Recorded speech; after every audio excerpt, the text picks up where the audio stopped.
Estimadas señoras, señores, a nombre del Centro de Estudios del Ministerio de Justicia y Derechos Humanos, tengan ustedes muy buenas noches. La conferencia que presenciaremos el día de hoy tiene como título Análisis del Decreto Legislativo sobre Extinción de Dominio, confrontando la criminalidad organizada. Y quienes nos acompañarán en la disertación son la doctora Jenny Pérez León Ibáñez y el doctor Emiliano Zapata Facundo. Antes de iniciar con las exposiciones, el director general del Centro de Estudios en Justicia y Derechos Humanos, doctor Juan Carlos Sandoval Eizaguirre, nos brindará unas palabras de bienvenida y asimismo de inauguración. Recibámoslo por favor con un fuerte aplauso.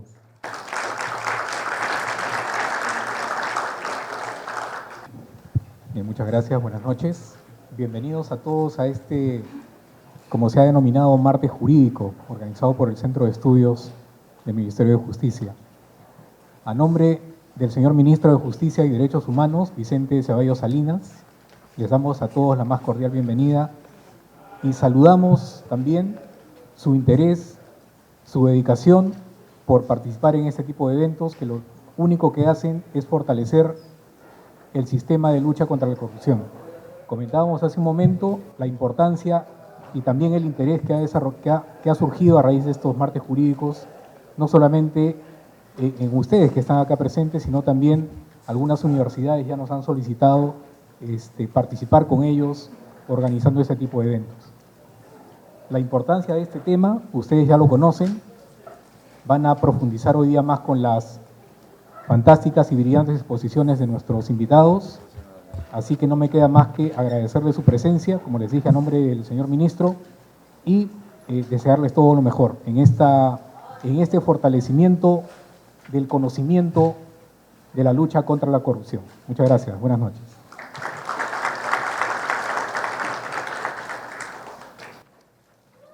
Muchas gracias, doctor Sandoval. Seguidamente, presentamos al primer expositor, el doctor Emiliano Zapata Facundo, quien es abogado por la Universidad de Piura, maestrando y especializado en Derecho Constitucional y Derechos Humanos, con experiencia como juez supernumerario en materia laboral, más de 14 años de asesoramiento en procesos judiciales, constitucionales, laborales y en procedimientos administrativos de índole sancionador y disciplinario. Ha sido invitado además a programas de radio y televisión para absolver consultas sobre derecho constitucional. Cuenta además con diversos artículos publicados en revistas de reconocido prestigio, tiene experiencia como docente y actualmente se desempeña como especialista legal de la Dirección General de Desarrollo Normativo y Calidad Regulatoria. Recibámoslo por favor con un fuerte aplauso.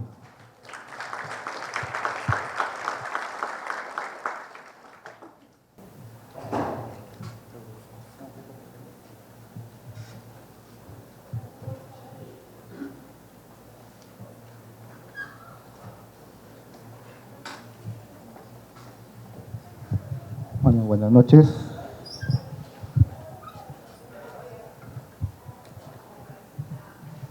¿Me escuchan?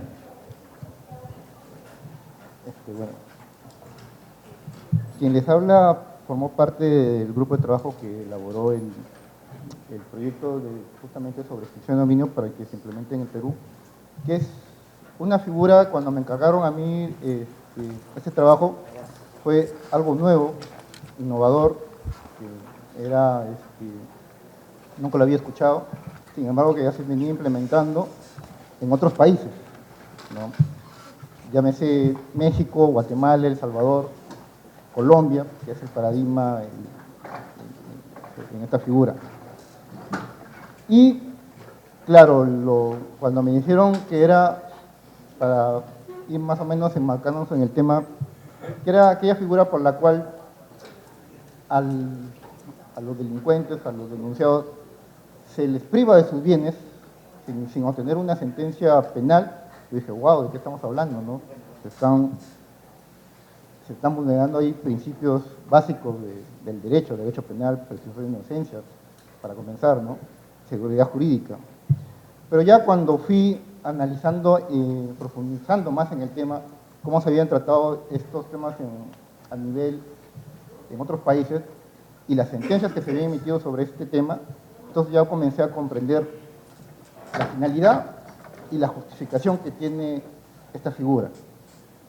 es preciso entender que esta figura nace como una respuesta a la ineficacia que tenía hasta estos días el derecho penal para combatir la delincuencia y sobre todo el crimen organizado.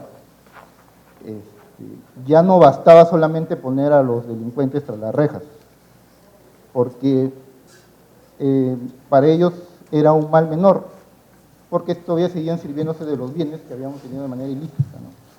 Y preferían purgar esas condenas para después salir y beneficiarse de esos bienes obtenidos de manera ilícita. Ustedes podrán comprobar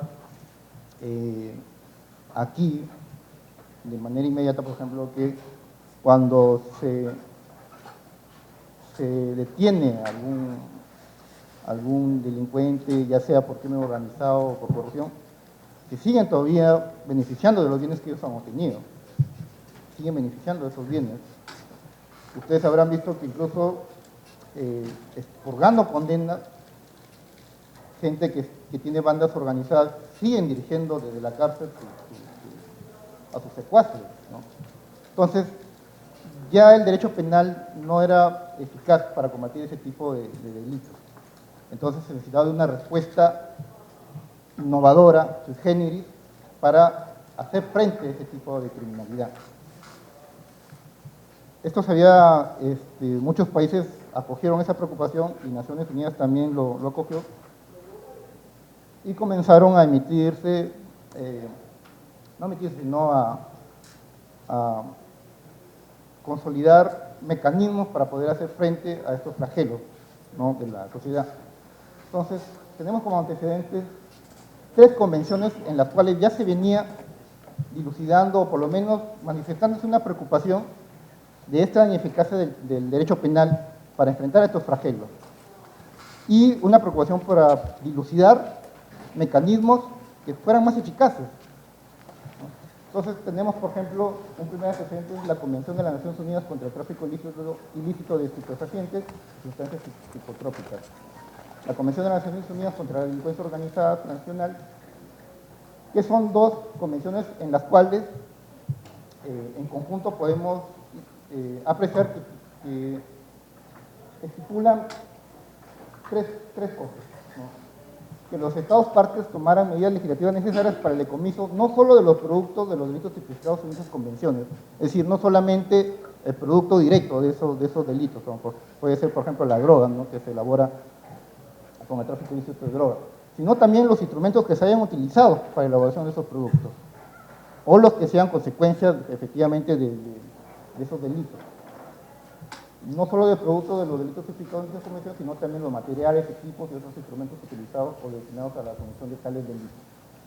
También se pactó ahí como obligación de los Estados partes adoptar medidas legislativas necesarias para permitir a las autoridades competentes el embargo o incautación de los productos, materiales o cualesquiera otros bienes antes mencionados. Ya podemos vislumbrar ahí la preocupación que tenía tanto Naciones Unidas como los países que participaron o que se adhieren a estas convenciones de hacer frente de manera innovadora y eficaz a estos flagelos. Aquí justamente se ve ya más directamente, más claro, la preocupación que se tenía en los países por la ineficacia del derecho penal y por la preocupación de buscar mecanismos innovadores.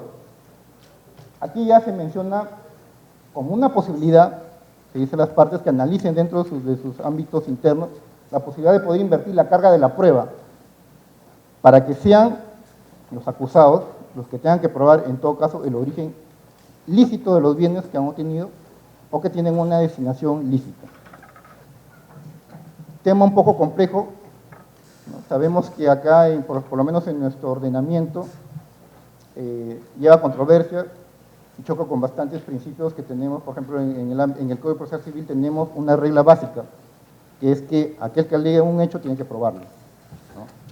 Entonces, vamos viendo cómo se va tratando estos temas a nivel todavía internacional, para ya después acoplar cómo se ha tratado, se ha tratado de evitar estos problemas y cómo se ha implementado en el Perú finalmente, ¿no?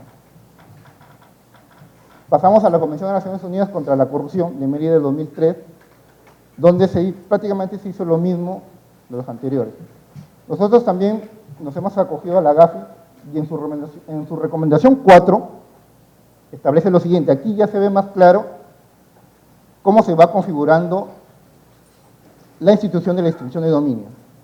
Y aquí se estipula lo siguiente, o se recomienda lo siguiente, que los bienes puedan ser decomisados sin que se requiera de una condena penal.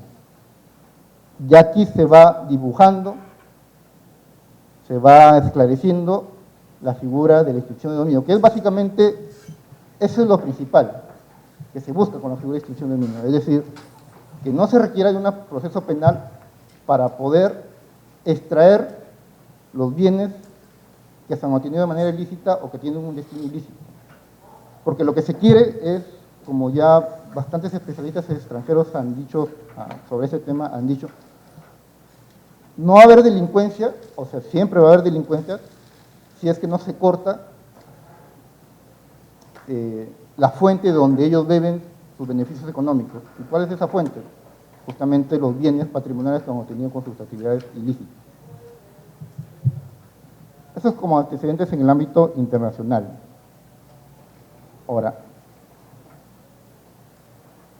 ya aterrizando, seguimos en el ámbito nacional, ya aterrizando en cómo se ha implementado esta figura en los diferentes países.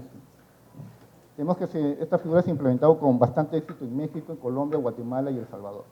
Me voy a centrar en solamente dos países, que es Colombia y El Salvador, que me parecen que son los paradigmáticos en este tema. Colombia, por ser el primero en América Latina que implementó esta medida, y El Salvador porque me parece que en el año anterior, 2018, emitió una sentencia que permite esclarecer cómo esta figura no va contra las disposiciones constitucionales, ¿no? o que es constitucional en todo caso, ¿no? Bueno, comencemos con Colombia. En Colombia, ya la figura de extinción de dominio, antes de que se emitiera su constitución de 1991, ya lo tenían previsto de manera legal. Con la constituyente de ellos, en el año 1991, solamente se elevó a rango constitucional. ¿Y qué disponen ellos en su artículo 34? Disponen lo siguiente. Se prohíben las penas de destierro, prisión perpetua y confiscación. Aquí es importante esta palabra porque cuando se vislumbró por primera vez esta figura de la extinción de dominio, se le acusó de eso, de que era una medida confiscatoria, ¿no? Bueno, está la prohibición de confiscación, pero hace una acotación, la Constitución colombiana dice, no obstante, por sentencia judicial, se declarará extinguido el dominio sobre los bienes adquiridos mediante enriquecimiento ilícito en perjuicio del tesoro público o con grave deterioro de la moral social. El constituyente colombiano quiso elevar a rango constitucional la figura de extinción de dominio para que se pueda implementar en su país ya de manera legal. Ya lo tenían previsto de manera legal, pero le querían dar el tamiz, ¿no?, de primera norma para que cualquier problema que se pudiera presentar en cuanto a su constitucionalidad quedara zanjado.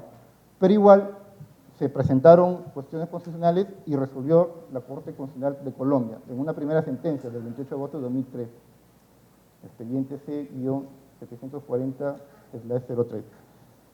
Ahí no he puesto las conclusiones porque no quiero que se confunda los temas, pero aquí lo importante es decir que la Constitución colombiana, para dar validez constitucional a la figura de extinción de dominio, deslizó dos argumentos que me parecen que son por lo menos discutibles o controvertibles, ¿no? Ellos, para dar validez constitucional a la figura de extinción de dominio, dijeron que el derecho a propiedad no era un derecho fundamental. Está establecido así en su sentencia. ¿Se podrá predicar eso acá en Perú? No. Bueno, ellos lo dijeron así en su sentencia, ¿no?, colombiana. Y con respecto a la presunción de inocencia, que también es otro aspecto que supuestamente, ¿no?, o que de manera inmediata podríamos decir que vulnera la extinción de dominio, para darle el tamiz constitucional a la extinción de dominio, ellos dijeron con respecto a la presunción de inocencia que la presunción de inocencia solamente es aplicable en el ámbito penal. Por lo tanto, que podía invertirse la carga de la prueba en otros procesos que no fueran penales, de naturaleza penal. ¿Eso se podría predicar en el Perú? sería un poco discutible, ¿no? Pero esos fueron los fundamentos que deslizó la Corte Constitucional colombiana para darle el tamiz constitucional a la extinción de dominio, que son discutibles. Y es por eso que cuando el grupo de trabajo comenzó a indagar jurisprudencia pertinentes sobre esta figura parlamentaria del Perú, vimos o consideramos que los argumentos emitidos por la Constitución colombiana no eran los más pertinentes. Por lo menos hemos visto que ya se ha ido mejorando, porque no solo, esta es la primera sentencia que se emite en Colombia sobre institución de dominio. Lo han ido perfeccionando, lo han ido mejorando y ahora está en Colombia la institución de dominio es una figura que funciona y que es eficaz para combatirla. Ellos han tenido un flagelo allá, que es el narcotráfico, ¿no? Que ha sido muy fuerte. Justamente una de las personas más influyentes en el tema de extinción de dominio, que es de donde más o menos expone en las demás figuras que quieren implementar esta figura, es como una consultora justamente de Colombia, ¿no? Que ha sido jueza justamente también sobre este proceso, y que ha visto los casos de extinción de dominio sobre uno de los mayores narcotraficantes del mundo, que es Pablo Escobar. Efectivamente, Colombia fue el primer país que implementó esta figura porque querían combatir ese flagelo que tenían, que era importante, creo que incluso más grave que acá, que era el narcotráfico, ¿no? Ellos tenían el mayor narcotraficante del mundo, de la historia, creo, ¿no? No sé si alguien más lo ha superado, ¿no? Pero tenían ese problema. Claro, Pablo Escobar murió, pero dejó bastantes bienes, dejó casa, dejó terrenos. Por lo que me enteré por los diferentes opositores extranjeros que han venido a tratar ese tema y a los cuales nosotros hemos consultado, hasta incluso montó un zoológico, ¿no? La hacienda Nápoles, efectivamente, que ahora ya está en la administración del Estado. Hola, pero para que vean, hola.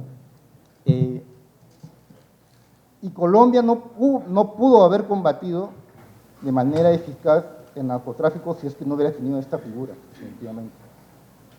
Porque esperar para poder decomisar bienes, esperar una sentencia penal, iba a ser ineficaz, iba a demorar un montón, no se iba a poder combatir con el narcotráfico. Justamente los países en donde se ha implementado esta figura, o donde se está implementando esta figura, ya los índices de criminalidad han bajado. Por lo menos el experto que vino de Guatemala nos dijo que los índices de violencia, a pesar que las noticias parecen que dicen lo contrario, dicen que habían bajado un 50%. Gracias a la figura de extinción del dominio, ¿no? Ahora, pasemos a lo que ha hecho la Corte Constitucional de El Salvador. Colombia, al igual que nosotros, tienen un tribunal constitucional, pero allá se llama Corte Constitucional. El Salvador no tiene un tribunal constitucional diferente al Poder Judicial, sino que tiene una sala constitucional dentro del Poder Judicial, que es el que ve todos los temas de constitucionalidad. ¿Qué dijo la Sala Constitucional cuando se le presentó, se cuestionó la constitucionalidad de la extinción de dominio en El Salvador? Esto es importante saber. Importante saber antes qué es lo que dice la Constitución Política de El Salvador, que es de 1983, que se parece mucho, o por lo menos tiene gran similitud con lo que dispone nuestra Constitución. Dos cosas importantes de esa Constitución de El Salvador. En su artículo 22 dice lo siguiente: la propiedad es transmisible en la forma que determinen las leyes a nivel constitucional. La propiedad es transmisible en la forma que determinen las leyes. Esa es una idea importante que quiero que tomen en cuenta, porque eso va a permitir después entender la naturaleza real de la institución de dominio y cómo es que es implementado en el Perú sin que pueda contradecir la Constitución. La propiedad es transmisible en la forma que determinen las leyes. ¿Eso qué quiere decir? Que se puede proteger toda propiedad, sea cual sea el modo en que se haya adquirido, es decir, se haya adquirido de manera lícita o ilícita.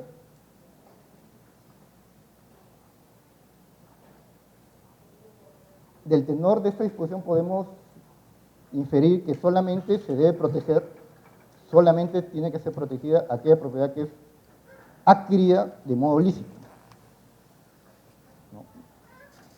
No se puede que, por ejemplo, si un delincuente roba un auto, después pasa un tiempo, no puede hacerse propietario de ese auto, porque lo ha adquirido de manera ilícita.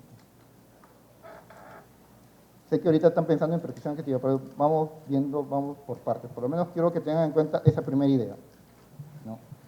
A nivel constitucional, por lo menos en El Salvador, de su discusión podemos inferir que solamente es protegible por ordenamiento jurídico aquella propiedad o aquellos bienes que se obtienen de manera lícita, es decir, conforme al ordenamiento. Más adelante, en su artículo 103, dice lo siguiente: se reconoce y garantiza el derecho a la propiedad privada en función social. Esto es importante también tener en cuenta porque, a diferencia de la anterior idea que es origen, aquí se está utilizando la idea de destino de bienes, es decir, a qué destinamos los bienes. Y de lo que podemos inferir, al igual que la anterior disposición, es que solamente tiene tamiz constitucional o solamente se va a proteger aquellos bienes o aquella propiedad que se destine a fines lícitos también. Si yo quiero una propiedad o yo quiero un auto para, por ejemplo, un auto para poder asaltar, ¿podré yo después deslizar o argumentar que ese auto es de mi propiedad y por lo tanto que no me lo pueden decomisar si es que lo había destinado para fines ilícitos? Son dos ideas importantes para tener en cuenta: origen y destino, origen lícito de los bienes y destino lícito de los bienes. Solamente la propiedad adquirida de esa manera y destinada a fines ilícitos es protegida, o tiene reconocimiento constitucional y es protegida por el ordenamiento jurídico. Y justamente en base a eso es que la Corte Suprema de Justicia de El Salvador, la Sala Constitucional, el año pasado, hace poco, en marzo o mayo si no me equivoco, emitió una sentencia dándole validez constitucional a la figura de extinción de dominio. Y ellos utilizaron estas dos ideas y una tercera que es consecuencia lógica de las anteriores. ¿Qué dijo la Corte de Justicia de El Salvador? Dijo lo siguiente: los bienes con origen ilícito nunca podrán ser protegidos o resguardados por ordenamiento. Lo que yo les había dicho. Bienes de origen ilícito no pueden ser protegidos por ordenamiento. La condición dice: y aquellos que fueron destinados a actividades ilícitas dejaron de cumplir con su función social. Si yo destino un bien a algo ilícito, algo que es contrario al ordenamiento, deja de cumplir su función social y por lo tanto tampoco puede ser protegido por el ordenamiento jurídico. Sala Constitucional de la Corte Suprema de El Salvador. Otra idea importante, que también es consecuencia de la anterior: se dijo en esa sentencia que la adquisición ilícita de bienes tiene efectos permanentes, es decir, no se sanea con el tiempo. Claro, es algo lógico. Si yo quiero un bien de manera, con un modo ilícito, por el paso del tiempo, esa ilicitud podrá convertirse en licitud, es decir, estar conforme con el ordenamiento. Se supone que no. Es lógico. Lo que es y así seguirá. Si un bien lo adquirí de manera ilícita, por el paso del tiempo no puede convertirse en un bien lícito. Y es justamente lo que está estableciendo esta sentencia en la Corte Constitucional de El Salvador. Lo cual después traerá como consecuencia otra cosa. Si se dice que el bien obtenido de manera ilícita no se puede convertir, no puede adquirir un tamiz lícito con el paso del tiempo, ¿eso qué quiere decir? ¿Que podrá haber prescriptibilidad con respecto a la extinción de dominio? Lo natural es que no se pueden poner plazos de prescripción o de caducidad. Que si ese bien ha sido obtenido de manera ilícita, en cualquier momento yo puedo interponer sobre una acción de extinción de dominio y extraerla de su titular para que pase al poder del Estado, ¿no? Que es finalmente donde estos bienes van a terminar, ¿no? Y finalmente, una tercera idea, como consecuencia de esas dos anteriores, es que la sentencia que declara una extinción de dominio es una sentencia declarativa, no es constitutiva, es decir, no es que cuando el juez dice se extingue el dominio de este bien, en ese preciso momento el supuesto titular del bien pierde su derecho y pasa al Estado, no. Es una sentencia declarativa, es decir, el juez cuando declara extinguido el dominio de un bien, está diciendo que ese bien se ha adquirido de manera ilícita, por lo tanto que nunca, por el paso del tiempo, nunca tuvo efectos, nunca pudo haber generado efectos lícitos. ven cómo es el cambio de paradigma de varias ideas que teníamos, que por lo menos impregnan fuerte en nuestra mente jurídica, ¿no? Propiedad, presunción de inocencia, prescriptividad, seguridad jurídica. Pero vemos cómo hay justificaciones, hay razones atendibles que justifican justamente la naturaleza y las características de la extinción de dominio. Si un bien no se adquiere de manera ilícita, no puede generar con el paso del tiempo efectos lícitos. Si un bien se destina a fines ilícitos, tampoco puede tener protección del ordenamiento jurídico. Si un bien se adquirió de manera ilícita, entonces, como no genera efectos lícitos, en cualquier momento puedo interponer contra ese bien una acción de extinción de dominio. Y como no genera efectos en el tiempo, la sentencia es simplemente declarativa, no constitutiva. Tres ideas importantes que nos van a permitir entender a profundidad la naturaleza de la extinción de dominio y cómo es que esto va a calzar, va a entrar al ordenamiento jurídico peruano. Aquí ya, como unas ideas preliminares para ya entrar al fundamental o el artículo fundamental y más importante, analizar para ver cómo es que la extinción de dominio calza perfectamente con la Constitución peruana. Bueno, premisa 1. La Constitución no consiente, en la Constitución, el constituyente no ha querido consentir los delitos, y eso lo podemos ver en algunos artículos de la Constitución, en nuestra Constitución, ya estamos ahora en nuestro ordenamiento, ¿no? Artículo 106, la Policía Nacional, que habla de la Policía Nacional, que dice que previene, investiga y combate la delincuencia.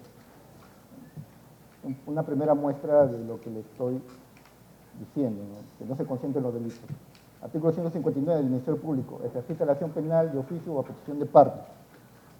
El artículo 139, el Poder Judicial impone penas a través de un proceso judicial. En la Constitución podemos ver el tenor de estos artículos y de otros más, de que efectivamente no se van a consentir delitos, y que no solamente que no se va a consentir, sino que también se le va a perseguir, se le va a castigar. Eso es algo claro, no necesita mayor explicación. Ahora, premisa 2, la Constitución tampoco consiente lo demás ilícitos. Esto es importante también entender. Es decir, no solamente ustedes saben que los delitos son las acciones ilícitas de mayor gravedad para la sociedad, por eso que se le impone una pena de privación de libertad. Pero también hay otros ilícitos, por ejemplo, las infracciones administrativas, son también actos ilícitos. Y en la Constitución podemos ver un articulado que efectivamente también no consiente esos ilícitos. Por ejemplo, el artículo 99 corresponde a la Comisión Permanente del Congreso a acusar ante el Pleno a los funcionarios de más alta jerarquía por la comisión de delitos e infracciones a la Constitución. Hace la diferencia entre delitos e infracciones a la Constitución. Por lo menos podemos deslizar esa idea. El artículo 2 y los incisos 14 y 15, toda persona tiene derecho a contratar con fines ilícitos y trabajar libremente con sujeción a la ley. Son ejemplos para que por lo menos podamos vislumbrar de que efectivamente en la Constitución no se consiente de los delitos, ni otro, no se consiente los delitos, ni tampoco otro acto que sea contrario al ordenamiento jurídico. De esto podemos concluir entonces que en la Constitución también, al igual que en la Constitución de El Salvador, solamente se va a proteger o va a tener una validez constitucional el patrimonio que se haya obtenido de manera lícita y que sea destinado también a fines lícitos. Vamos vislumbrando por lo menos esa idea. Sigamos. Bueno, esto quiero aterrizar más que todo en el artículo 70, que ya habla específicamente del derecho de propiedad. Y si nosotros lo leemos podemos darnos cuenta que es parecido a la disposición de la Constitución de El Salvador. ¿Qué es el artículo 70 de nuestra Constitución? Habla de derecho a la propiedad. ¿Y qué dice? El derecho a propiedad se ejerce en armonía con el bien común y dentro de los límites de la ley. El derecho a propiedad se ejerce en armonía con el bien común. ¿Eso da idea a origen de bien o a destino de bien? A destino de bien. Ahí podemos ya vislumbrar de que, al igual que en la sentencia de El Salvador, el constituyente peruano ha querido que el patrimonio, los bienes, patrimoniales no sean destinados a fines ilícitos, no sean destinados a fines que sean contrarios al ordenamiento. Lo dice claramente, el derecho de propiedad se ejerce en armonía con el bien común y dentro de los límites de la ley. Eso da a entender que también nuestra Constitución solamente protege la propiedad o los bienes que tengan origen ilícito y dentro de los límites de la ley. Es decir, no puedo adquirir bienes de manera ilícita, o por lo menos si los adquirí de manera ilícita, no van a ser protegidos por el ordenamiento. Entonces, ya con las ideas analizadas, mencionadas anteriormente, y ahora viendo en concreto directamente el artículo 70 de nuestra Constitución, ¿se podrá implementar, podrá ingresar a nuestro ordenamiento la figura de extinción de dominio? ¿Se podrá implementar? Por supuesto. No hay ningún problema, o por lo menos no hay ningún cuestionamiento constitucional a que la extinción de dominio pueda ingresar a nuestro ordenamiento jurídico. Esto es importante, yo lo menciono, es importante porque cuando se estaba implementando esta figura en otros países, se decía, por ejemplo, que solamente se podía implementar en Colombia porque Colombia lo tenía previsto expresamente en su Constitución. Y en los demás países se pensaba que solamente se podía implementar si se decía algo en su Constitución. Pero, por ejemplo, El Salvador no menciona nada en su Constitución sobre extinción de dominio y, sin embargo, la Corte Constitucional le dio validez solamente en base a lo que disponía su Constitución en cuanto al derecho a propiedad. Lo mismo podemos predicar en nuestra Constitución. Del artículo 70 se infiere que solamente puede ser protegido o que solamente tiene reconocimiento constitucional el patrimonio obtenido de manera lícita o que va a ser destinado a fines lícitos.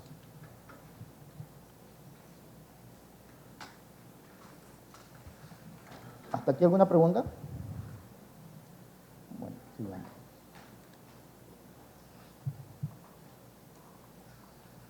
Ahora, unas ideas antes de ya... Hemos visto que no chocaba con la Constitución que se ingrese esta medida a nuestro ordenamiento, ¿no? Sin embargo, por lo que ya había mencionado anteriormente, vamos a divisar algunas ideas para que quede ya claro por qué no podía ser problema la implementación de esa medida en el Perú. De todas maneras, aunque en el proceso de extinción de dominio no se persigue a personas, sino que lo que se persigue son bienes, sin embargo fue un ataque fuerte, un argumento fuerte en contra de esta figura en los otros países, en Colombia y en El Salvador también. El siguiente argumento de que la extinción de dominio vulneraba la presunción de inocencia, ¿no? Sobre esto hay que tener en cuenta, y ahí lo vamos a ir dilucidando más a medida que vayamos en la exposición. Hay que tener en cuenta que la presunción de inocencia es un derecho, y como todo derecho no son absolutos, son relativos. Ya lo ha dicho el Tribunal Constitucional en esa sentencia. O sea, puede tener excepciones. Eso es para tener una idea solamente de cómo dilucidar que esta figura ataca la presunción de inocencia no es un argumento, no puede ser un argumento fuerte. Porque la presunción de inocencia, como los demás derechos constitucionales, son relativos, no son absolutos.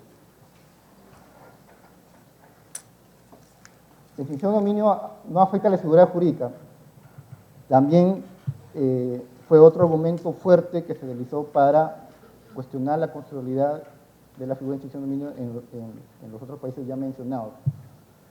Porque en los otros países se había establecido que esta figura era imprescriptible.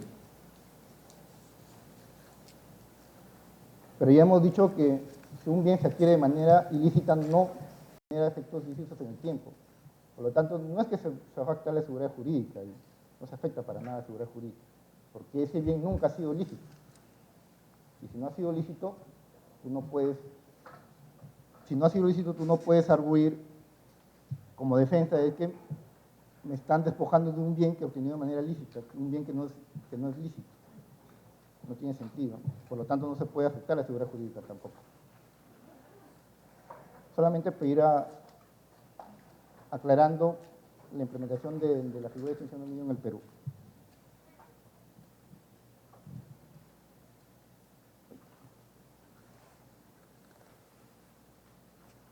Ahora ya pasemos a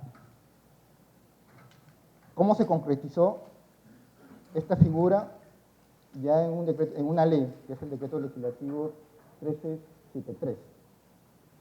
¿Cómo se acogió ya en el Perú esta figura? Bueno, lo importante en toda figura son ver los principios que lo guían.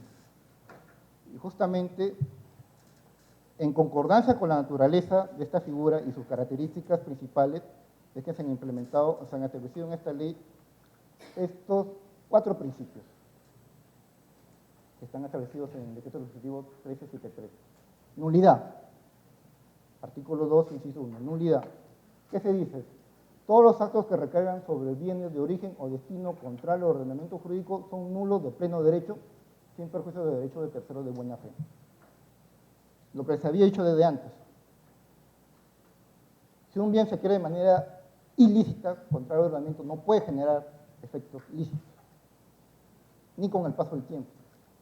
Por lo tanto, son nulos de pleno derecho. Y si son nulos de pleno derecho, la sentencia que declara entonces la extinción también solamente será declarativa. Y lo vamos a ver, también se ha recogido ese tema en los otros principios. Artículo 2, inciso 4. Dominio de los bienes. Consecuencia también de lo anterior. ¿Qué se dice sobre dominio de los bienes? La protección del derecho de propiedad u otros derechos que recaigan sobre los bienes patrimoniales se extiende únicamente a aquellos que recaigan sobre bienes obtenidos con justo título o estén destinados a fines compatibles con el ordenamiento jurídico. Las dos ideas básicas que se había dicho. Origen lícito y destino lícito. Lo ha recogido también nuestra ley sobre esta figura jurídica. ¿Ven cómo va recogiendo las características principales de la figura de extinción de dominio en nuestra ley? Artículo 2, inciso 5. Aplicación en el tiempo. ¿Qué se dice ahí? La extinción de dominio se declara con independencia de que los presupuestos para su procedencia hayan ocurrido con anterioridad a la vigencia del presente decreto legislativo. Ahora, aquí hay que tener en cuenta que propiamente dicho, no se puede hablar propiamente de prescripción y prescriptibilidad, porque como ya les he dicho, no se generan efectos lícitos en el tiempo. Siempre ha sido lícito, siempre ha sido nulo de pleno derecho. Y por lo tanto, en cualquier momento se puede recaer sobre ese bien una acción de extinción de dominio.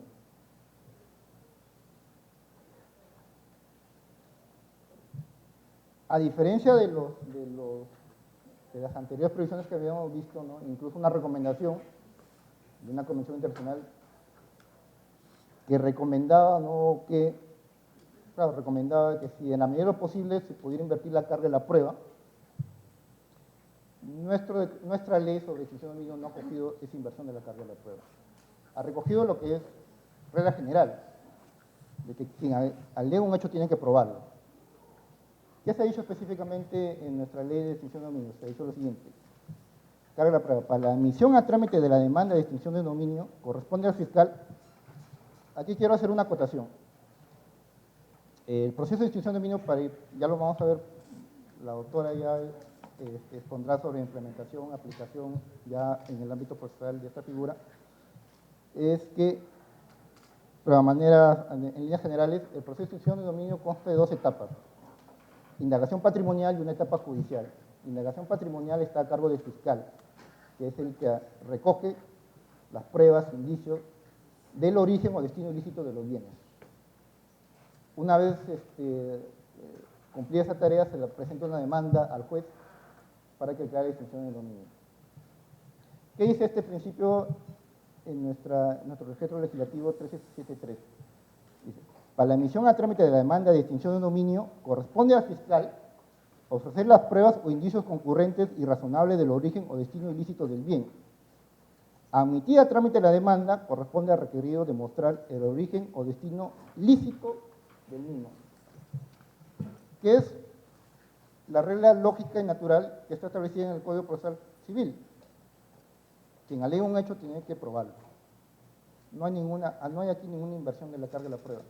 El fiscal tiene que recoger indicios suficientes, pruebas suficientes, que lleven a inducir al juez que por lo menos que esos bienes pueden tener una procedencia o destino ilícito. Claro, si el fiscal se aparece sin nada, si no hay ninguna prueba, si no hay ningún indicio, si no hay ninguna presunción, el juez no la va a admitir, definitivamente. Solamente en el caso de que haya indicios fuertes de que efectivamente el destino o ilícito o el destino o el origen de los bienes es ilícito, el juez admitirá la demanda. Y una vez admitida la demanda, frente a esos indicios o esas pruebas que presente el fiscal, será el supuesto titular del bien el que tendrá que demostrar, presentar pruebas en contra, es decir, que esos bienes los ha obtenido de manera ilícita o que tienen un destino afín con el ordenamiento jurídico. No hay inversión en la carga de la prueba en realidad. Sí. Pero decir que admitida la demanda corresponde al requerido demostrar el origen ilícito del destino, perdón, corresponde al requerido demostrar el origen o destino lícito del mismo. ¿No estamos hablando de una inversión de carga de la prueba? No, porque para emitir la demanda, el fiscal tiene que haber recopilado, eso ya está más dilucidado también en el reglamento, pero lo que voy es que quede clara una idea, es decir, no es que de por sí el supuesto titular va a tener que demostrar la licitud de sus bienes. Primero tiene que haber un presupuesto. ¿Cuál es ese presupuesto? Que el fiscal haya reunido pruebas o indicios que lleven a pensar, que lleven a creer que esos bienes pueden tener algún origen o destino ilícito. No es inversión de carga de la prueba en realidad. Sí.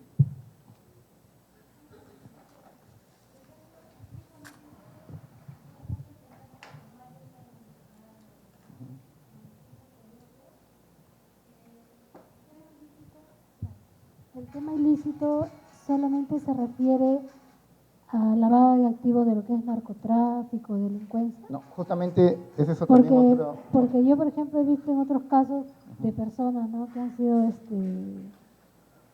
acusadas de lavado de activos, pero han tenido su negocio, como les digo, antiguamente era informal el negocio, ya sea en los mercados, y gente que ha construido sus casas de 3, 4, 5 pisos.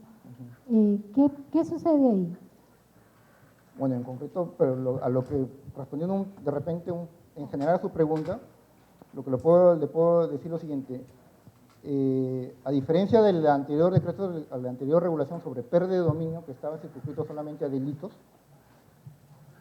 esta figura nueva de distinción de dominio ya no está circunscrita solamente a delitos. También se menciona actividades ilícitas. O sea, no está circunscrita específicamente a algunos delitos. Porque lo que se quiere es justamente no darle pie a la delincuencia, al crimen organizado, para poderse aprovechar de esos bienes. Se le quiere ya, y lo hemos dejado, o se ha dejado un tanto general, para que sea ya el juez el que la interpretación y aplicación de esta ley, porque ¿quién más el juez? Es el que va a ver los casos concretos y va a ver los defectos o ambigüedades que pueda tener esta regulación. Pero lo que se quiere es que justamente no sea, se haya quedado de manera general para que el juez, en su dinámica que tiene de interpretar y aplicar el juez, tenga los mecanismos suficientes para no solamente circunscribirse a los delitos, sino que también pueda atacar los bienes de los delincuentes, de la criminalidad organizada, de la corrupción, y sin estar circunscrito solamente a los delitos. Se le queda esa herramienta al juez para que tenga los mecanismos para que pueda combatir de manera eficaz a la delincuencia. Es decir, se quiere con esta nueva figura contrarrestar los anteriores impedimentos que tenía la figura de pérdida de dominio, que también ya estaba recogida en nuestro ordenamiento, que justamente el decreto legislativo sobre extinción de dominio lo ha derogado, ¿no? La pérdida de dominio estaba circunscrita mucho a los delitos y estaba también emparejada con una sentencia penal. Mientras no haya una sentencia penal no se podía decomisar ni incautar los bienes. Bueno, sigamos. Entonces, lo que quiero que quede claro es que nuestro decreto legislativo 1373 ha acogido las características principales y fundamentales de esta extinción de dominio y la ha acogido de manera conveniente, la ha acogido de manera que calza perfectamente con lo que está establecido en nuestra Constitución. Justamente aquí, para que quede claro, las diferencias con la antigua regulación de pérdida de dominio. el decreto legislativo 1104 que quedó derogado se circunscribía a unos delitos que estaban enumerados en el artículo 2. Proceder contra todo bien que haya sido objeto, instrumento, efecto, ganancia de los delitos de tráfico ilícito de drogas, terrorismo, secuestro, extorsión, trata de personas, lavado de activos, delitos aduaneros, defraudación tributaria, etc. El decreto legislativo sobre extinción de dominio es algo un tanto diferente. Proceder contra todo bien que constituya objeto, instrumento, efecto, ganancia que tengan relación o que se derivan de las siguientes actividades. Ojo que está mencionando actividades ilícitas y a continuación menciona una serie de delitos. Contra la administración pública, contra el medio ambiente, tráfico ilícito de drogas, terrorismo, secuestro, extorsión, trata de personas, lavado de activos, contrabando, defraudación aduanera, defraudación tributaria, minería ilegal y otras con capacidad de generar dinero. Fíjense la acotación que hace al final, de otras que puedan generar, de otras con capacidad de generar dinero, bienes, efectos o ganancias de origen ilícito o actividades vinculadas a la criminalidad organizada. No está muy relacionado, no está muy pegada a los delitos en sí. Eso para darle un instrumento al juez, para que pueda combatir de manera eficaz la delincuencia. Esto también está en el artículo 1. Otra diferencia que tiene la figura de extinción de dominio con la anterior figura de pérdida de dominio es que la anterior figura de pérdida de dominio estaba relacionada mucho con la emisión de una sentencia penal. La extinción de dominio no, y es autónomo de cualquier proceso penal. Por ejemplo, la atadura que tenía la pérdida de dominio con una sentencia penal la podemos ver en el artículo 4, cuando concurre alguno de los siguientes supuestos. Más claro lo podemos en el inciso B, cuando el proceso penal ha concluido por cualquier causa sin haberse desvirtuado el origen delictivo de los objetos, instrumentos, efectos, ganancias, delitos, justificación en la comisión del delito. ¿Ven la vinculación que hay con una sentencia penal? En cambio, a diferencia de eso, en el artículo 2, inciso 3 del título preliminar de la extinción de dominio, se establece lo siguiente: el proceso de extinción de dominio es independiente y autónomo del proceso penal, civil u otra naturaleza jurisdiccional o arbitral, por lo que no puede invocarse la previa emisión de sentencia o laudo en estos para suspender o impedir la emisión de sentencia en aquel. Es independiente. Y es independiente por las razones que ya hemos esbozado anteriormente. Y eso permitirá también una lucha más eficaz contra la delincuencia. Eso también es importante porque en la lucha eficaz con la delincuencia, porque en la anterior regulación sobre pérdida de dominio, los jueces, no habían jueces especializados, es decir, era competencia también de los jueces penales. En cambio, con nuestra nueva regulación de extinción de dominio ya se crea una especialidad, no solamente a nivel judicial, sino también a nivel del Ministerio Público, Policía y Procuraduría, porque en vista de que es un nuevo paradigma, en vista de que es un nuevo razonamiento jurídico sobre una figura jurídica nueva, se quiere también que los fiscales, o que digan los operadores jurídicos que tengan que ver con este proceso también tengan una especialidad en ese conocimiento, porque no estamos hablando de proceso civil ni de proceso penal, es un proceso independiente, unos nuevos razonamientos, unos nuevos esquemas de pensamiento, y por lo tanto también se requiere que los operadores jurídicos también tengan una especialidad, que eso también va a contribuir a la lucha más eficaz contra la delincuencia. Creo que no lo he mencionado, pero de igual manera lo menciono, es otra característica también de la extinción de dominio, es que aparte de ser autónomo, la extinción de dominio es de característica patrimonial. Se persiguen los bienes, no se persiguen personas. Es decir, se indaga o se investiga más sobre los derechos reales, es decir, sobre los bienes, no sobre las personas. Esa es la gran diferencia. Por lo tanto, puede iniciarse un proceso de extinción de dominio antes de un proceso penal, en paralelo o después de un proceso penal.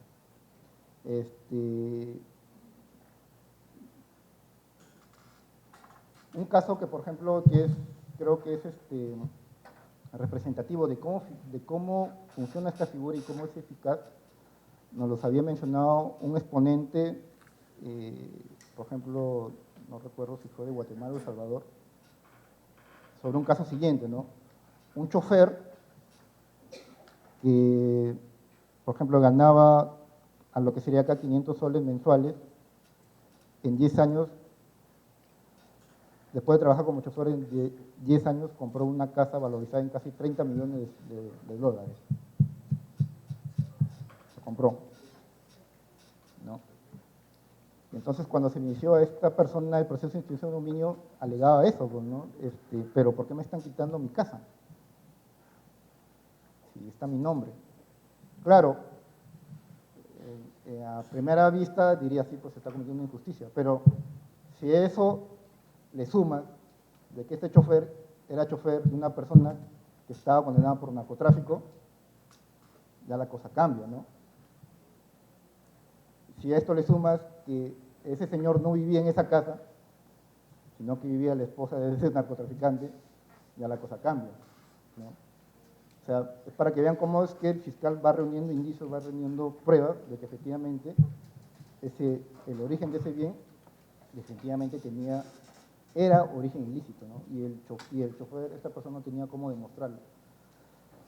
El fiscal reúne los indicios, reúne las pruebas que llevan a creer de que efectivamente el bien es de origen ilícito. Y este chofer, la persona tiene que demostrar, si no lo puede demostrar, pues definitivamente entonces es de origen ilícito ese bien. Con respecto a los terceros de buena fe, en las convenciones, me había olvidado mencionarlos, anteriores, sí se establecía eso, ¿no? Que se debía protegerse al tercero de buena fe. Cuando se trabajó la implementación de esta figura en el Perú, se vislumbró un problema que era que a veces la intervención de terceros en los procesos pueden obstaculizar, ¿no?, la emisión de una sentencia, ¿no? Y a veces incluso puede favorecer a la persona que se está, bueno, a la persona que está en el proceso penal se está investigando, ¿no? Se está analizando la licitud o destino ilícito de los bienes. Entonces, se previó, se consideró que era mejor precisar en este decreto legislativo de extinción de dominio que la buena fe del tercero se va a declarar recién con la sentencia, ¿no? Es decir, una persona puede alegar que efectivamente tiene derecho sobre un bien sobre el cual se inició un proceso de extinción de dominio, pero su buena fe se va a establecer recién con la sentencia, ¿no?, como debe ser. Bueno, estos son el marco teórico de la figura de extinción de dominio, y ya lo demás son cosas ya más netamente procesales. Solamente así, un ratito, doctora, para terminar. Características ya, porque no solamente la extinción de dominio tiene aspectos sustanciales, también tiene aspectos procesales, ¿no? Como ya les había adelantado, se divide en dos etapas: indagación patrimonial, etapa judicial. En indagación patrimonial, el fiscal acopia, recopila las pruebas, indicios sobre el origen ilícito de los bienes o destino ilícito de los bienes. En esta etapa es importante también anotar que el fiscal puede ejecutar medidas cautelares y las puede ejecutar incluso sin tener autorización del juez, pero sí después tiene que obtener la autorización, ¿no? En la etapa judicial hay una audiencia inicial, que es donde efectivamente se va a analizar la pertinencia de las pruebas aportadas, y una etapa ya de actuación de medios probatorios, donde ya se van a confrontar efectivamente las pruebas que presente tanto el fiscal como la parte, en este caso se llama requerido, ¿no? Requerido. Y ya sin nada más, creo que eso es lo más importante que se puede, por lo menos en el marco teórico, de manera general se puede esbozar sobre extinción de dominio. ¿Tiene una pregunta a la doctora?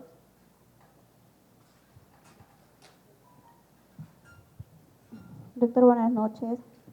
Ahora que usted ha hablado sobre el tercero de buena fe, hay un articulado en el decreto legislativo sobre los interesados, ¿no?, quienes pueden Sí. participar dentro del proceso. Ujú. ¿A qué se refiere, no?, o a quiénes se refiere con este concepto que es los interesados, ¿no? Interesados son los terceros de buena fe. Porque también hay requeridos, hay terceros de buena fe. Sí, el requerido es la persona que supuestamente es el titular del bien. Ese se llama requerido.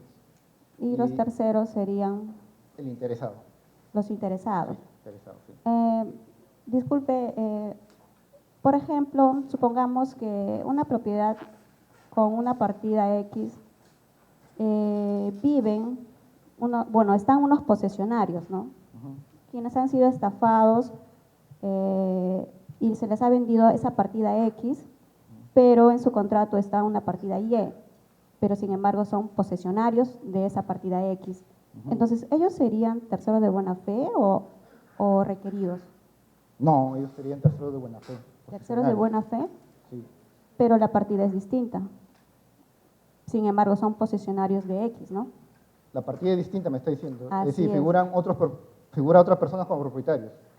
Así es, pero son Ahí, por ejemplo, posesionarios lo que de… figuran en la partida con propietarios son los requeridos, son supuestos titulares, Claro, ¿no? pero los posesionarios serían Interesados. interesados, o sea, terceros de buena fe. Terceros, porque la buena fe ya en la sentencia se va a dilucidar si efectivamente tenían buena fe o no. O sea, esos posesionarios o terceros se les podría incluir dentro del proceso.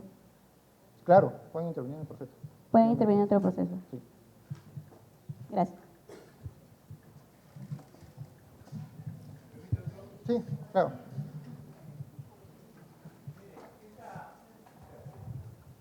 Esta nueva ley de extinción de dominio es muy buena, interesante, que deja sin efecto el anterior decreto legislativo 1104. Pero yo pregunto, en la actualidad real que vivía el país, hay casos emblemáticos, que tenemos muchos y varios. ¿Se han aplicado verdaderamente esta nueva ley de la extinción de dominio? Bueno, la ley de extinción de dominio ha comenzado a vigir hace muy poco, así que no pidamos ahorita resultados inmediatos, ¿no? Ya se está implementando, ha salido el reglamento, por lo menos el Poder Judicial ya ha creado salas y juzgados especializados en extinción de dominio. Entiendo que ya también la Fiscalía y el Ministerio Público ya ha iniciado algunas indagaciones en base al decreto legislativo y sí está, por lo que se están analizando casos fuertes, ¿no? Esperemos en las noticias más adelante, ya que a estos el Ministerio Público ya presente ya demandas sobre extinción de dominio en casos que sí son importantes, ¿no? Esperemos resultados, todavía recién se está implementando este sistema. Yo auguro que va a tener buenos resultados. Hemos recogido las experiencias extranjeras, se ha tratado de que calce bien dentro de nuestro ordenamiento y creo que sí va a ser una herramienta eficaz contra la delincuencia, porque justamente se va a atacar, o se va a ir directamente contra lo que es fuente de la delincuencia, que son los bienes. Esa es la fortaleza de la delincuencia organizada, los bienes. Porque ustedes saben que por más que estén presos, se les imponga pena, de nada sirve si es que ellos o su familia van a seguirse favoreciendo los bienes que hayan obtenido de manera ilícita. Es así. Como ya se había adelantado antes, muchos de estos delincuentes prefieren pasar una prisión, estar en cárcel, si al final ellos saben que saliendo van a salir a disfrutar de estos bienes. O sea, la delincuencia, si no se ataca a su fuente, que son los bienes, la delincuencia va a seguir su curso. Así que yo creo que esta medida no solamente es importante, sino que va a ser también una herramienta eficaz para combatir la delincuencia. Y van a ver que va a bajar, efectivamente, en Guatemala se ha bajado el 50% la violencia. Así que esperemos, tengamos fe de que con esto, efectivamente, ya la sociedad en algo va a recuperar la paz que era característica, después de la época del terrorismo, ¿no? Ahora hemos visto que la violencia, los índices de violencia se han incrementado, ¿no? Es una preocupación para cualquiera, ¿no? Para mí, para ustedes. Y esperemos que con esta ley, con esta figura, efectivamente se combata eso de manera eficaz. Muchas gracias.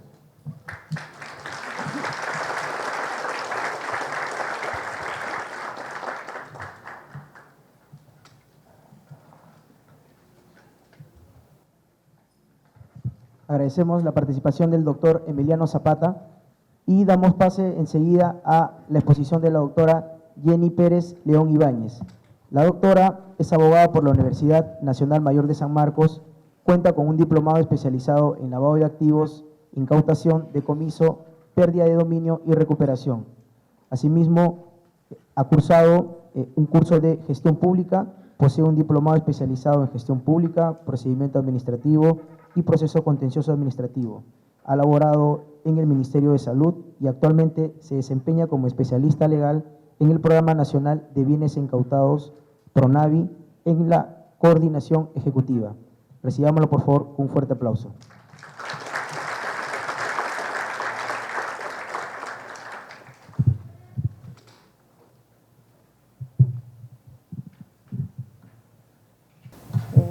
Felicito en primer lugar a la ponencia del doctor Emiliano Zapata, porque nos ha ilustrado bastante bien sobre los aspectos doctrinarios del decreto ley sobre extinción de dominio.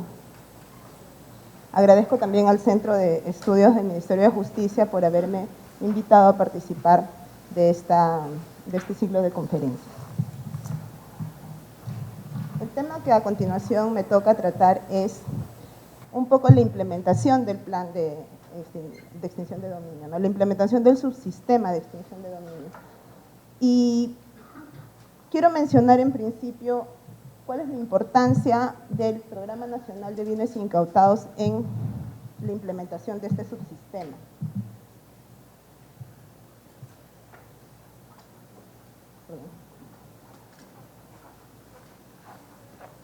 ¿Por qué es importante el Programa Nacional de Bienes Incautados? ¿Cuál es su papel fundamental, ¿no? Como bien sabemos, el Decreto Legislativo 1373 funciona como una herramienta de política criminal con la finalidad de despojar a la criminalidad organizada de la riqueza ilícita obtenida para que ésta continúe, ¿no? Pero otra finalidad es no solo despojarle esa riqueza, sino que esta riqueza se revierta a las arcas del Estado en beneficio de este, y justamente para luchar y combatir a esta criminalidad organizada. Entonces, es aquí donde el PRONAVI juega un papel fundamental. ¿Por qué? Porque el Programa Nacional de Bienes Incautados es el ente administrador. Está al final del proceso de extinción de dominio, ¿no? Cuando ya se da la sentencia que extingue el dominio de un bien, pasa a la titularidad del Estado representada por PRONAVI, ¿no? Y es aquí donde PRONAVI monetiza el bien y las rentas de estas ventas, ¿no?, se distribuyen entre las entidades que luchan contra la delincuencia y la criminalidad organizada. Entonces, es por eso que el PRONAVI tiene un papel fundamental dentro para la aplicación, ¿no?, del proceso de extinción de dominio, ¿no? Está al final del proceso, pero es importantísimo, ¿no? Es el administrador de los bienes que recaen, ¿no?, materia del proceso. Entonces, un poquito para explicar cómo funciona el PRONAVI, cuáles son sus procesos, y después comentarles de que hemos recibido el encargo del Ministro de Justicia de coordinar lo que significa la implementación del subsistema de extinción de dominio con el resto de las entidades involucradas, ¿no? Entonces, primero pasaré a explicar un poquito cómo funciona el PRONAVI, cómo se crea.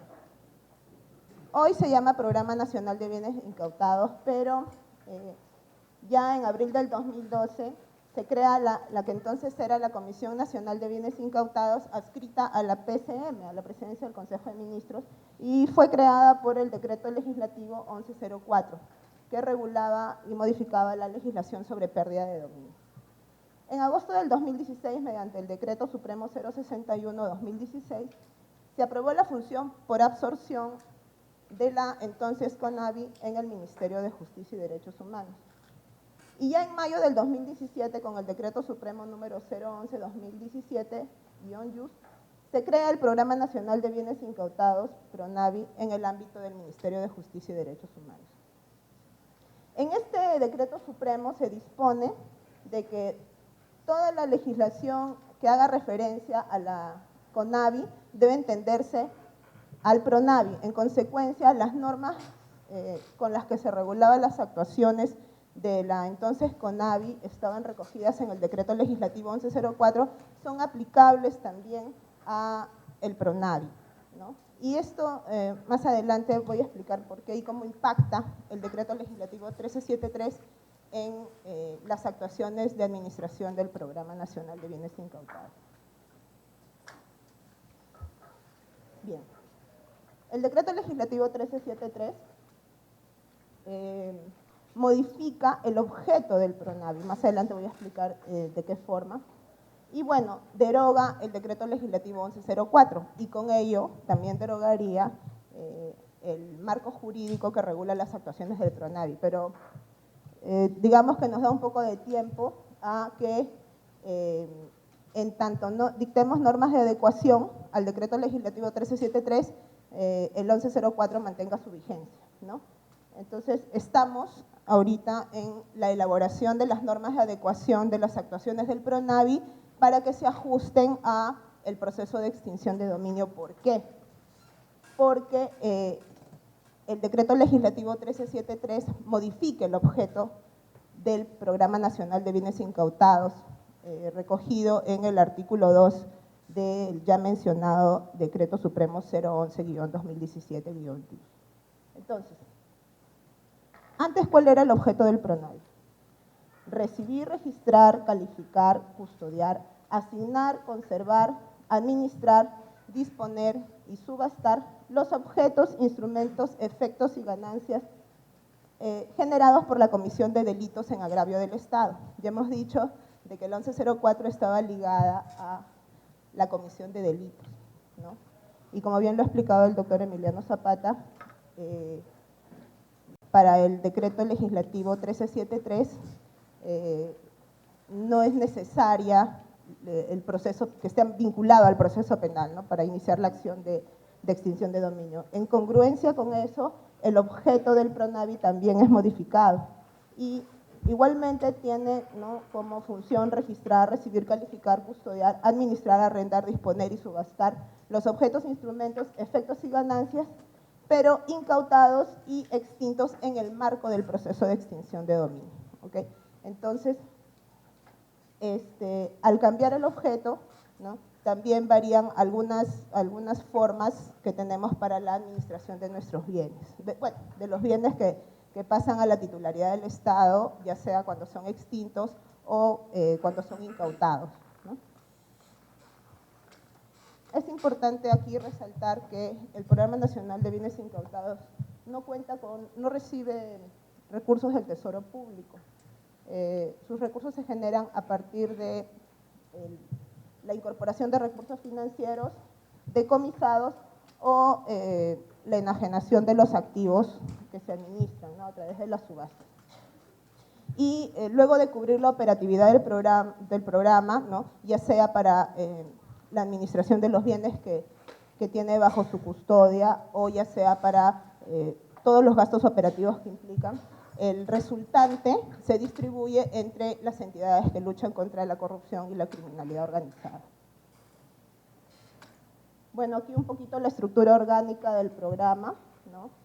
Su mayor autoridad es un consejo directivo que, entre otras, tiene como función principal tomar las decisiones relacionadas a la disposición de los activos que administramos. La coordinación ejecutiva, quien es la encargada de toda la función operativa del programa, y cuenta con 3 unidades de línea y una unidad de apoyo, que es la coordinación administrativa. Las unidades de línea son la Unidad de Registro Nacional de Bienes Incautados, la Unidad de Recepción, Saneamiento de Insumos Químicos y la Unidad de Custodia, Disposición y Supervisión de Activos. Los bienes que ingresan para la administración del PRONAVI pasan por una serie de procesos, ¿no? Iniciamos con el proceso de recepción de activos. Luego de que se reciben los activos, estos pasan a registrarse en el RENABI, que es el Registro Nacional de Bienes Incautados. Luego pasan al proceso de administración y es aquí donde el programa puede asignar en uso temporal a las distintas entidades, ¿no?, entrega en custodia y, bueno, otros actos de conservación, ¿no? Y después de que el proceso concluye y se declara la extinción de dominio. Actualmente todavía no tenemos sentencias de extinción de dominio, actualmente se maneja pues cuando el proceso penal concluye y opera el decomiso, ¿no? Pasamos al proceso de disposición de activos, ¿no? Mediante los cuales pues la principal actividad de disposición es la venta por subasta pública, que es donde se monetizan los bienes que han pasado a la titularidad del Estado. Y se distribuyen entre las distintas entidades, ¿no? Bueno, ya hemos hablado sobre el proceso de recepción, saneamiento de insumos químicos a cargo de la unidad de recepción, saneamiento de insumos químicos. Pero acá hay un detalle que nos trae el decreto legislativo 1373. El decreto legislativo 1373 también modifica otro decreto legislativo que es el 1126, en los que establecía de que antes era competente para la administración, disposición o neutralización de los insumos químicos y productos fiscalizados, el PRONAVI. Con el decreto legislativo 1373, la competencia para la administración de estos insumos químicos y productos fiscalizados pasa a la SUNAT, ¿no? Sin embargo, aún contamos con un stock que está pendiente de neutralización y constatación. Bueno, la Unidad de Registro Nacional de Bienes Incautados es la responsable del registro de todos los activos incautados, decomisados y, bueno, los que se declaren en extinción de dominio que se encuentran bajo la administración del PRONAVI, ¿no? Se cuenta con… Este registro nacional cuenta con 7 registros a su vez, ¿no? Un registro de inmuebles, uno de vehículos, uno de muebles, uno de joyas y material aurífero, uno de dinero y recursos financieros, un registro de insumos químicos que ya, bueno, caería con el tiempo, ya se cerrarían todos los registros que conforman este ítem, por decir así, y un registro de intangibles, ¿no?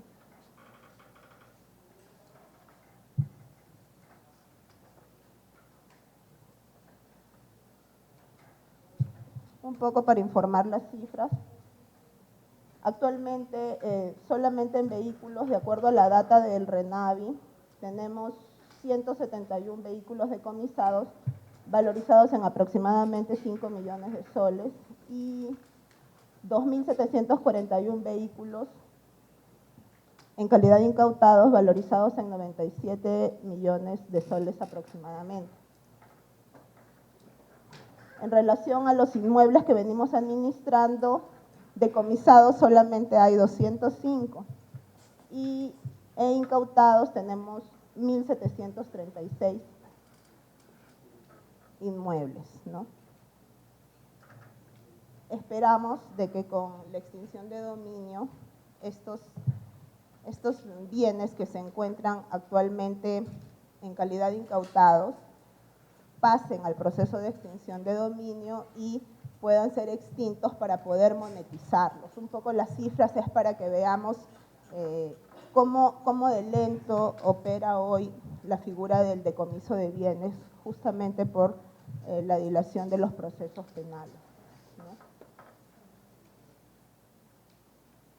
Aquí, bueno, hay unos gráficos que nos indican el porcentaje de bienes incautados según los departamentos. Vemos que en Lima hay una concentración de inmuebles incautados, le sigue La Libertad, le sigue Ucayali, Ayacucho, Loreto y, bueno, el 30% está distribuido entre los demás departamentos del país. ¿Y por qué un poco señalo estos porcentajes, ¿no?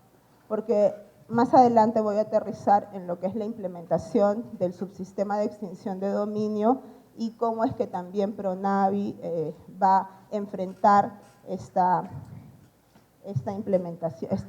implementación y se visualiza o se entiende que con la eficacia de la norma pues vamos a tener mucho más trabajo, ¿no?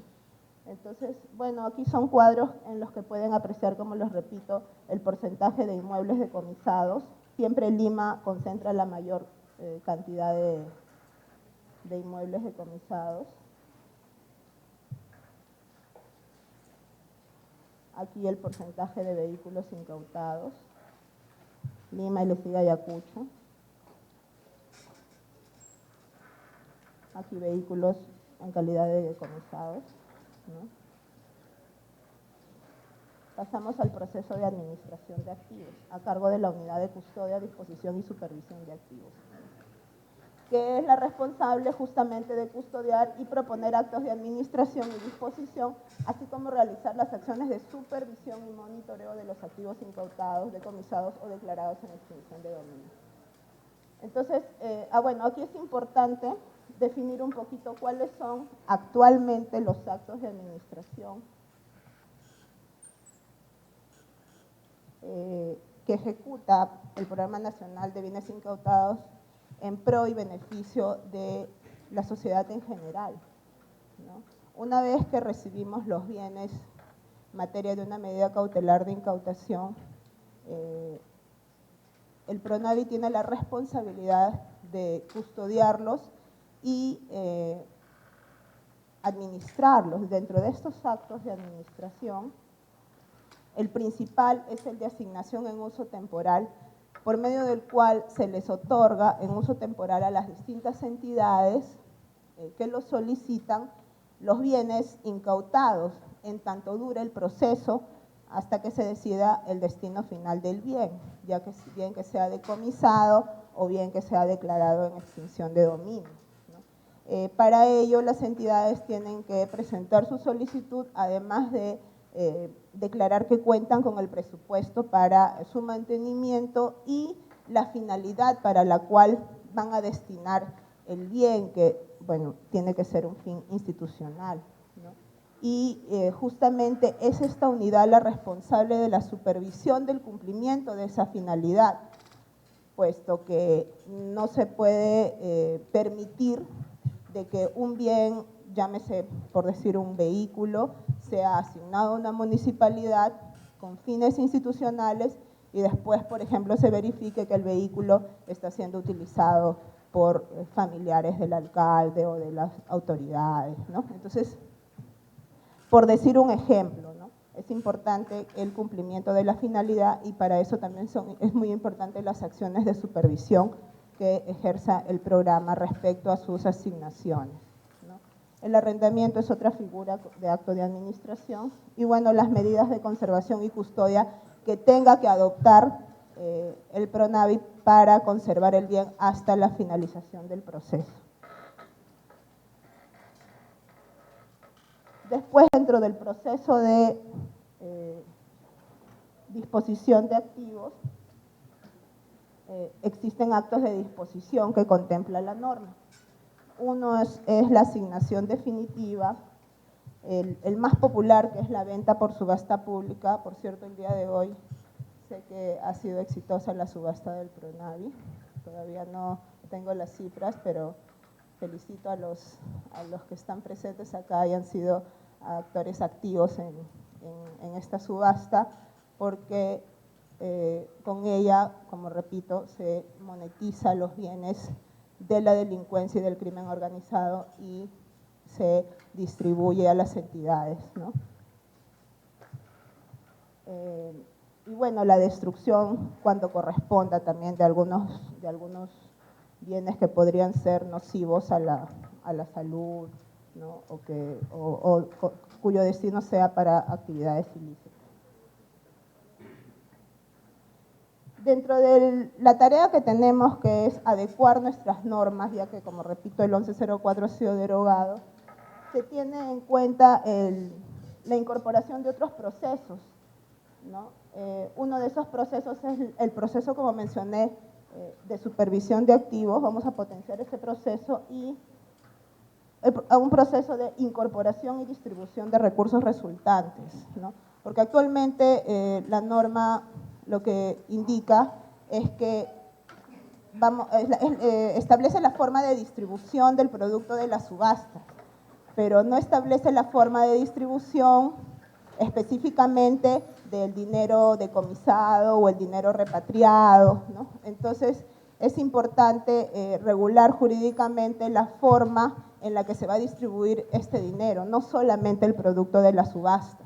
¿no? El producto de las subastas, de acuerdo al ordenamiento jurídico vigente, se distribuye en 4 entidades: Poder Judicial, Ministerio Público, Ministerio del Interior y Consejo de Defensa Jurídica del Estado. Ellos deben presentar un proyecto sustentado respecto a en qué van a invertir este producto de la subasta, y les corresponde el 25%, ¿no?, de todo el producto anual, luego de que se cubra la operatividad del programa. Entonces, como les repito, en la norma se encuentra regulado la distribución del producto de la subasta, pero no está regulado específicamente cómo se va a distribuir el dinero decomisado, el dinero extinto, el dinero repatriado. Y no estamos hablando pues de poco dinero. Entonces es importante que dentro de la norma de adecuación pues también preveamos este aspecto, ¿no?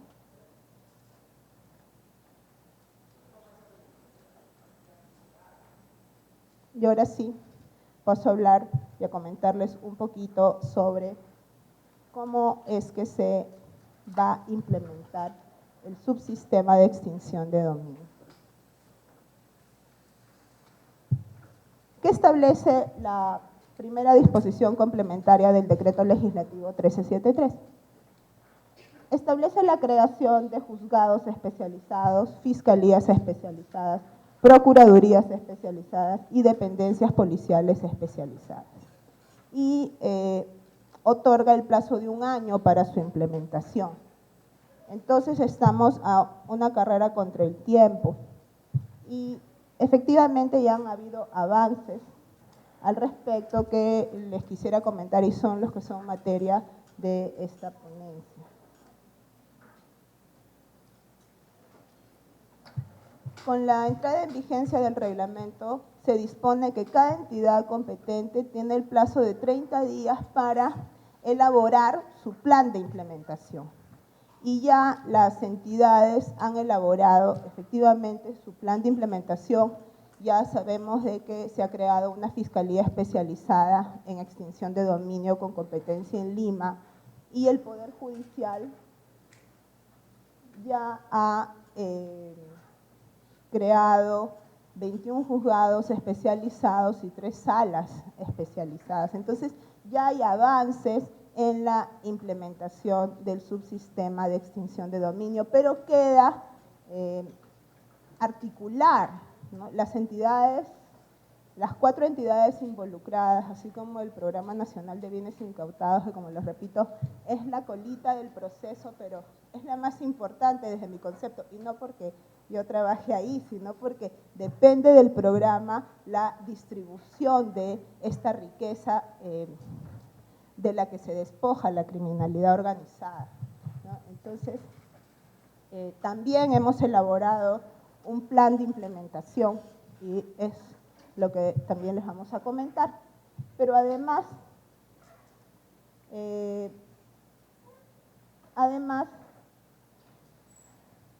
¿cuál es el encargo que hemos recibido? Bueno, mediante la resolución ministerial 127/2019-YUS, se aprueba el plan de implementación del subsistema de extinción de dominio del Ministerio de Justicia, ¿no? Y se designa a la coordinadora ejecutiva del Programa Nacional de Bienes Incautados como coordinadora del subsistema en el Ministerio de Justicia y como representante del sector para la coordinación con las demás entidades en esta tarea conjunta de implementar el subsistema. No basta con que cada entidad cree sus fiscalías, cree sus juzgados especializados o sus procuradurías, ¿no? Estas tienen que articular, y lo que buscamos, ¿no?, desde el Ministerio de Justicia es justamente promover esa articulación. Para ello, estamos ya creando un equipo de trabajo de naturaleza temporal, ¿no?, en tanto dure la implementación, y multisectorial con representantes de cada sector, justamente para articular los protocolos de actuación interinstitucionales, ¿no?, y la correcta implementación de este subsistema, ¿no? Dentro de este gran plan, ¿no?, está también el plan del PRONAVI, y un poquito se los quiero comentar, que incluye el plan de implementación en relación al Programa Nacional de Bienes Incautados. En principio debemos aprobar todas las normas de adecuación e implementación del programa para que se adecúen al Decreto Legislativo 1373, ¿no? En segundo lugar, y no menos importante, es la implementación de sedes desconcentradas a nivel nacional, lo que conlleva el fortalecimiento del recurso humano en la sede central. A ver, ¿qué sucede? Como se supone y como esperamos, la extinción de dominio va a tener resultados en el corto plazo, ¿no? Eso va a implicar también un mayor movimiento a nivel nacional, ¿no? Va a haber mayores incautaciones, va a haber más cantidad de bienes declarados en extinción de dominio, entonces se hace necesaria la implementación de sedes desconcentradas a nivel nacional. En unos minutos les voy a explicar más o menos cómo es que lo estamos planificando. Obviamente eso genera la necesidad de un sistema informático integrado, interconectado para el programa. Y finalmente, y para poder tener un manejo administrativo, buscamos que el programa se convierta en unidad ejecutora, ¿no? Ya hemos avanzado bastante en este sentido. Como les comentaba, se proyecta la implementación de 4 sedes desconcentradas y una sede central, y como pueden ver en la lámina, se distribuye todo el país, ¿no? En la sede central trabajaríamos los departamentos de Lima e Ica. En la sede norte, Tumbes, Piura, Cajamarca, Lambayeque, La Libertad y Ancash. En la sede sur, Arequipa, Moquegua, Tacna y Puno. En la sede oriente, Amazonas, Loreto, San Martín, Huánuco, Pasco, Ucayali, Madre de Dios. Y en la sede Braen, que la hemos llamado Cusco, Junín, Ayacucho, Huancavelica y Apurímac. Bueno, lo que les comentaba ya, se ha creado una fiscalía especializada, con la resolución que tienen en pantalla.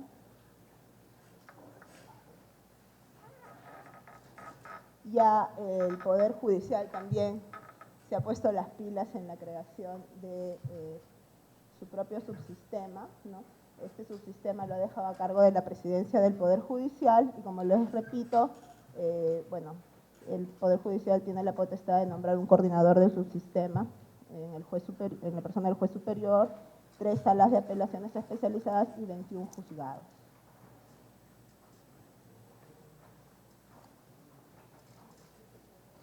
¿Cuál es el esquema de trabajo que se plantea para la implementación del plan interinstitucional?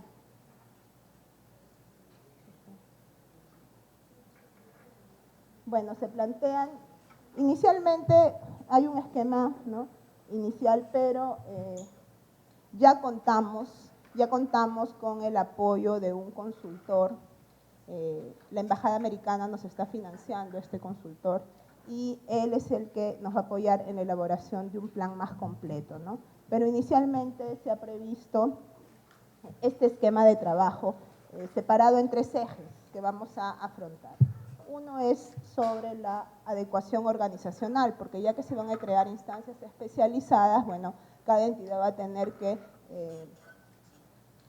reformular sus estructuras orgánicas, ¿no? En ese sentido, también para esto es el consultor que la Embajada Americana nos está financiando para el apoyo a cada entidad, ¿no?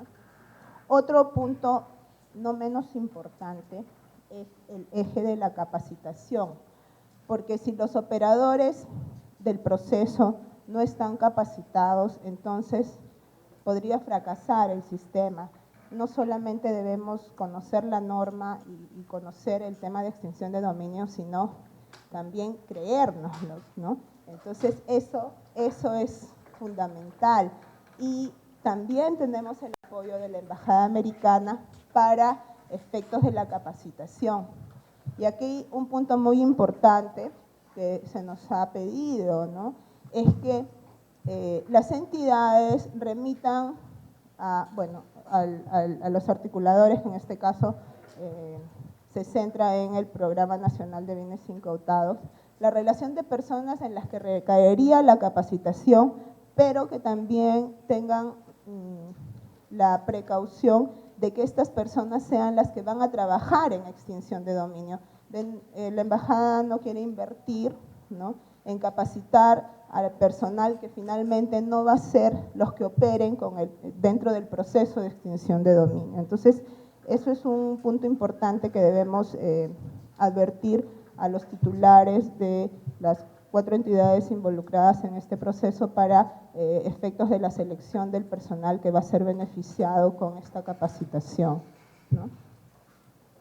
Y bueno, finalmente el eje de publicidad y difusión de los resultados. Son los 3 frentes que inicialmente se prevén trabajar para la implementación del subsistema de extinción de dominio a nivel multisectorial.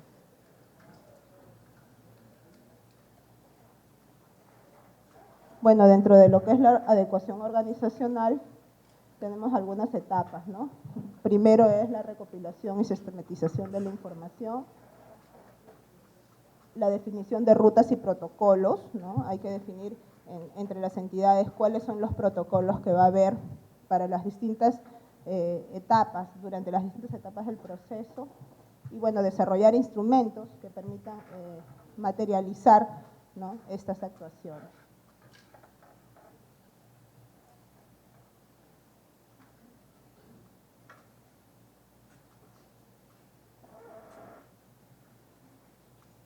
Bueno, la Embajada Americana también ofrece al PRONAVI una capacitación específica en materia de administración de bienes incautados. Y eso, bueno, definitivamente va a convenir a toda la colectividad, ¿no?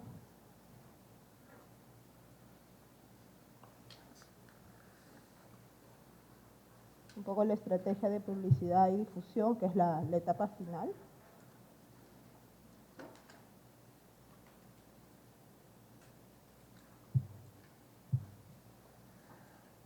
Bueno, y eso sería un poco a manera de ilustrar cómo es que se busca implementar este gran sistema de extinción de dominio a nivel nacional en el plazo de 1 año. Tenemos una tarea importante y estamos trabajando duro y parejo para lograr el objetivo, ¿no? Y interactuando con el resto de las entidades involucradas. Eso es todo. Si no hay alguna pregunta, muchas gracias.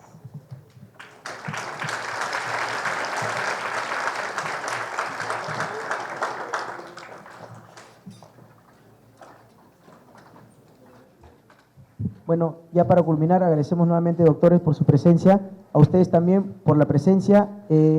Los certificados, para comunicarles, se están emitiendo de manera digital. Es una nueva temática que tenemos en el Centro de Estudios, en vista, o mejor dicho, teniendo en cuenta el pedido del cero papel. Entonces, todos los certificados van a ser enviados a sus correos electrónicos. Lo que sí, pedimos un poquito de paciencia porque hemos tenido un pequeño retraso, porque el sistema nos ha llegado con un poco de retraso, ¿no?, valga la redundancia, pero igual van a estar llegándoles sus certificados a sus respectivos correos con el que se han registrado. Y igual pedimos que le den una revisión al momento de firmar su salida para que chequeen que esté correcto su correo electrónico y les pueda llegar sin ningún problema.